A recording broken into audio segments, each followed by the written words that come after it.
The 2020 election process is like no other in recent history.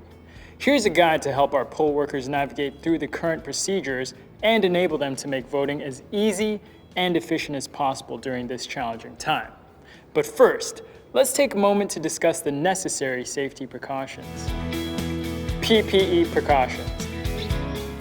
New Jersey's health crisis has had a significant effect on our voting system in this upcoming election. To ensure all voters have the right to safely participate in this democratic process, we've designed precautions for our poll workers to keep them and the voters they serve safe and healthy. Included in the election materials are personal protective equipment supplies including gloves, wipes, sanitizers, and face coverings. While inside, poll workers and appointed challengers must wear face masks, except when this is a health risk, and gloves when in contact with voters.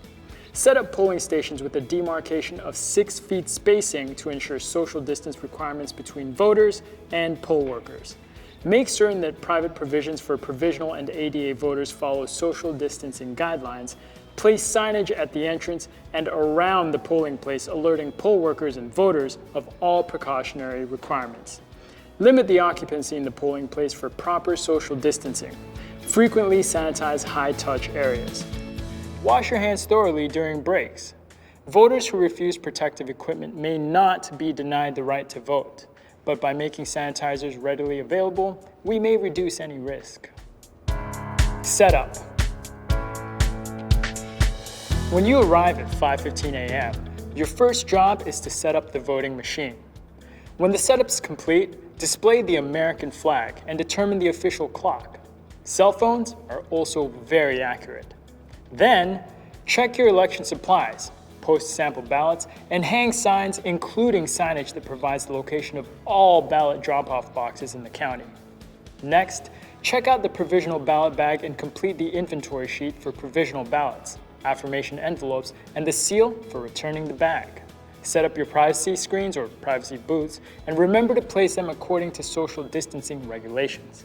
Finally, elect the board judge and inspector from opposite political parties.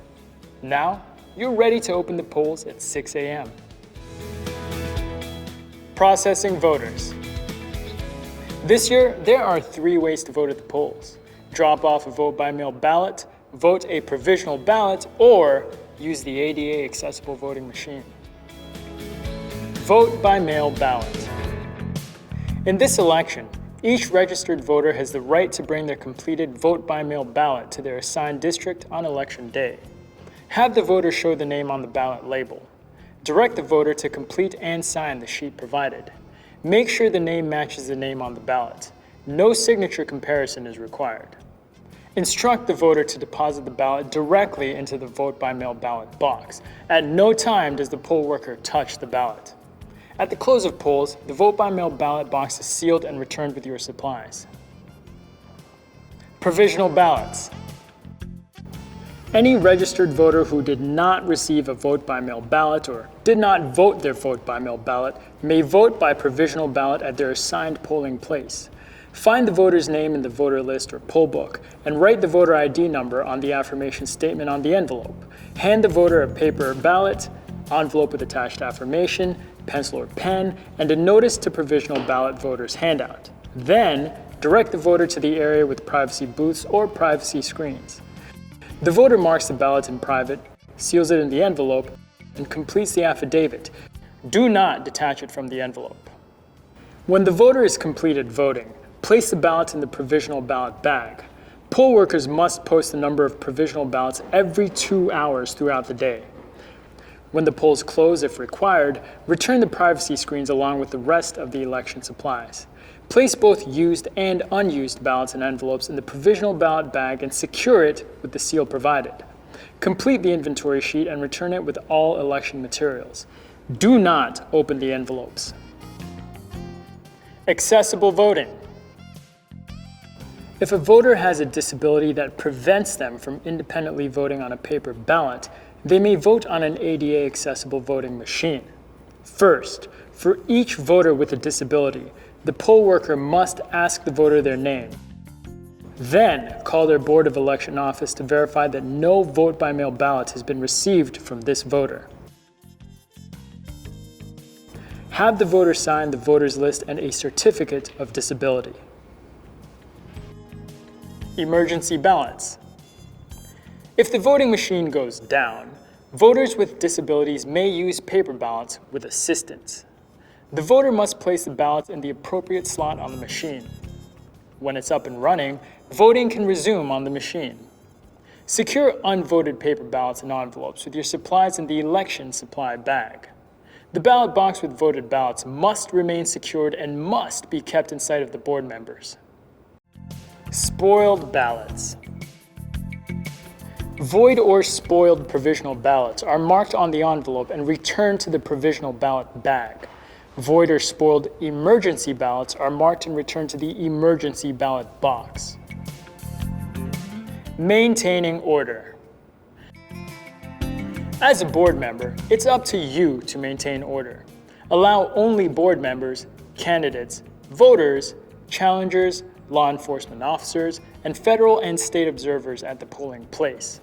And in accordance with COVID-19 guidelines, make sure everyone observes social distancing and face covering rules. Campaigning or distributing literature, including electioneering t-shirts, within 100 feet of the poll is prohibited. Challenges. If a voter is challenged, the challenger must complete and sign the challenge form. The poll worker must give the voter a duplicate copy and read it aloud.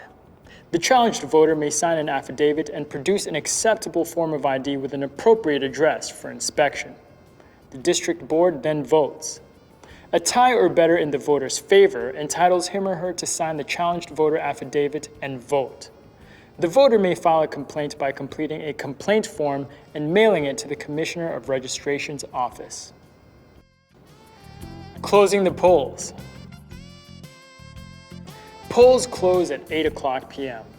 Use the same clock to determine the exact time and close the entrance to the polling place.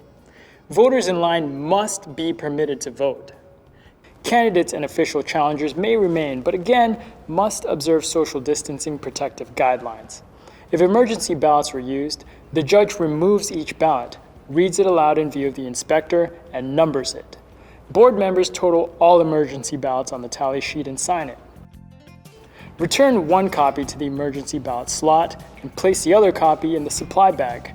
Do not open and count provisional ballots. Record the number of used and unused ballots and envelopes on the inventory sheet and return it in the outside slot of the provisional ballot bag. Make sure all forms are completed and signed. Seal the provisional ballot bag with the seal provided and return it along with the election supplies, depending on the instruction you've received. On Election Day, our board workers are the front line in promoting democracy, and we congratulate them in ensuring fair and lawful elections. Thank you, and be safe.